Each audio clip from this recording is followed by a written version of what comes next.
ഒമാനിലെ വാർത്തകളും വിശേഷങ്ങളും വേഗത്തിൽ അറിയുവാൻ ഈ ചാനൽ നിങ്ങൾ സബ്സ്ക്രൈബ് ചെയ്യുക.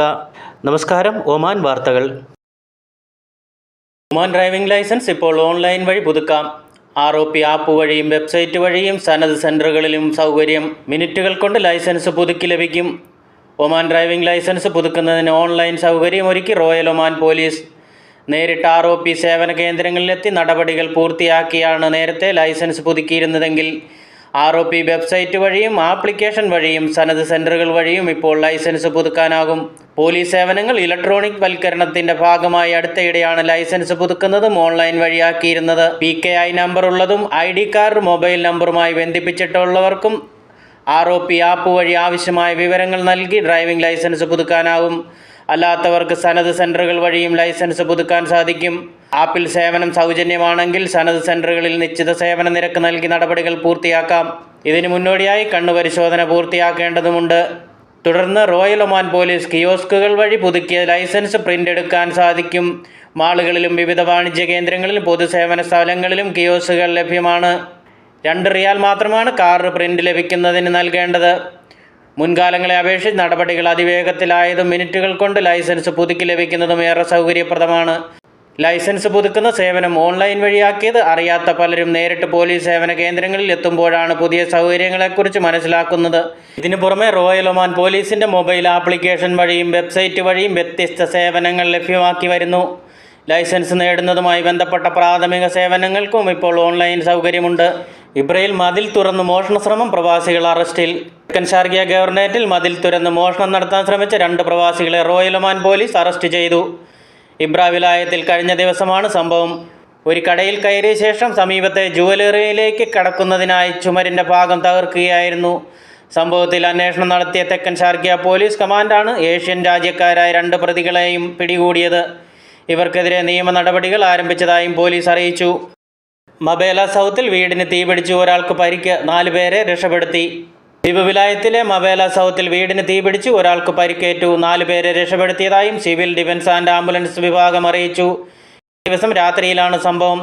താമസ കെട്ടിടത്തിലുണ്ടായ തീപിടുത്തത്തെ തുടർന്ന് 4 പേർ കുടുങ്ങിപ്പോവുകയായിരുന്നു. സിവിൽ ഡിഫൻസ് അഗ്നിശമന സേനയെത്തിയാണ് ഇവരെ രക്ഷപ്പെടുത്തിയത്. 4 പേർക്കും അടിയന്തര ചികിത്സ ലഭ്യമാക്കുകയും സാരമായി പരിക്കേറ്റയാളെ ആശുപത്രിയിലേക്ക് മാറ്റുകയും ചെയ്തു. തീപിടുത്തത്തിൽ വീടിൻ്റെ ഒരു ഭാഗം കത്തി നശിച്ചു. വലിയ നാശനഷ്ടം കണക്കാക്കുന്നു. തീപിടുത്ത കാരണം വ്യക്തമല്ല. രാജ്യത്ത് തീപിടുത്തങ്ങൾ തുടർച്ചയായി റിപ്പോർട്ട് ചെയ്യുന്ന സാഹചര്യത്തിൽ ഇത്തരം അപകടങ്ങൾ ഒഴിവാക്കുന്നതിന് സുരക്ഷാ മാനദണ്ഡങ്ങൾ ഉറപ്പുവരുത്തണമെന്ന് സിവിൽ ഡിഫൻസ് ആൻഡ് ആംബുലൻസ് അധികൃതർ നിർദ്ദേശിച്ചു.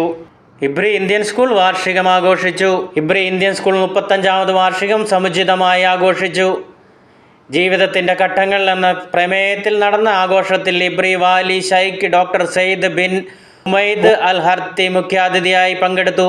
ഇന്ത്യൻ സ്കൂളുകളുടെ ഡയറക്ടർ ബോർഡ് വിദ്യാഭ്യാസ ഉപദേഷ്ടാവ് വിനോവ വിശിഷ്ടാതിഥിയായിരുന്നു. പ്രൈവറ്റ് സ്കൂൾ മന്ത്രാലയം director general Qasim Al Mukhbali വിശിഷ്ടാതിഥിയായിരുന്നു.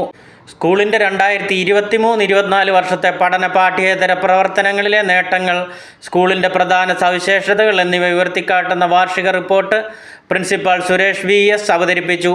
Indian school സ്ഥാപകൻ ഡോക്ടർ RR നായരുടെ ആകസ്മികമായ വേർപാടിൽ അദ്ദേഹം അഗാധമായ അനുശോചനം രേഖപ്പെടുത്തി.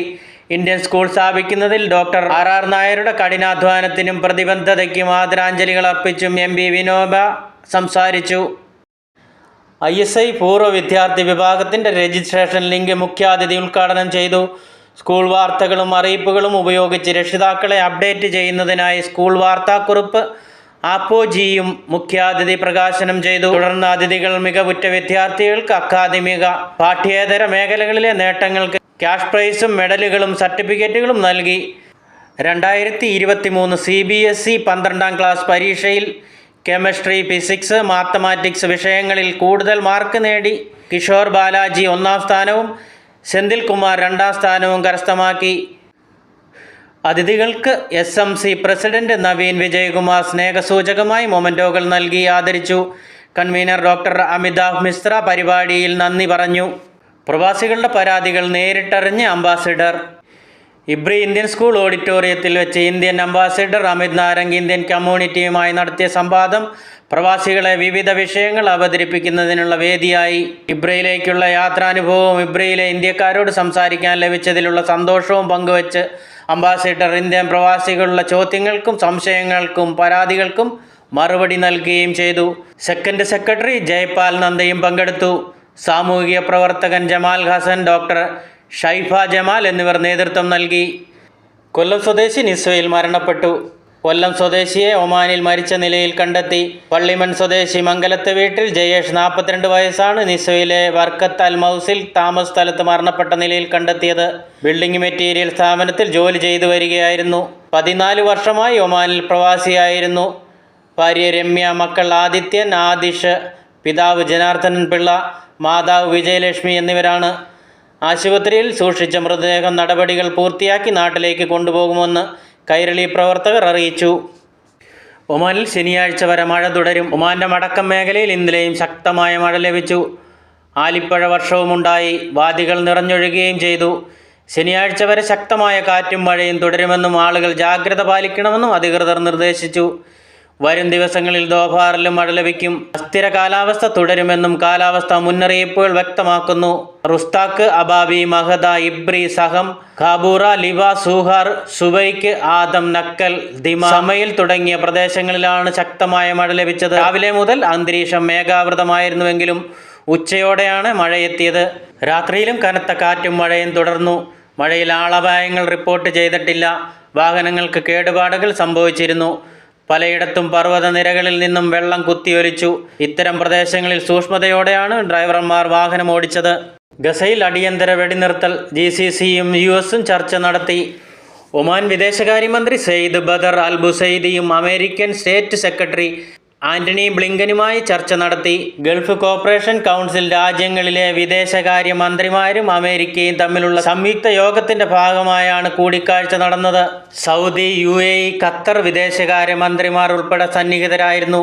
GCC കൗൺസിൽ ജനറൽ സെക്രട്ടേറിയറ്റ് ആസ്ഥാനത്ത് നടന്ന കൂടിക്കാഴ്ചയിൽ ഗസയിലെയും റഫ നഗരത്തിലെയും സ്ഥിതിഗതികളെയും സംഭവ വികാസങ്ങളെക്കുറിച്ചും അടിയന്തര വെടിനിർത്തലിന്റെ പ്രാധാന്യത്തെക്കുറിച്ചും അടിയന്തര മാനുഷിക സഹായം ഉറപ്പുവരുത്തുന്നതിന് എല്ലാ ശ്രമങ്ങളും നടത്തുന്നതിനെക്കുറിച്ചും യോഗത്തിൽ ചർച്ചകൾ ഉയർന്നു വന്നു. ഇതോടെ ഈ വാർത്ത അവസാനിച്ചു. അടുത്ത വാർത്തയുമായി വരുന്നതുവരെ നന്ദി, നമസ്കാരം.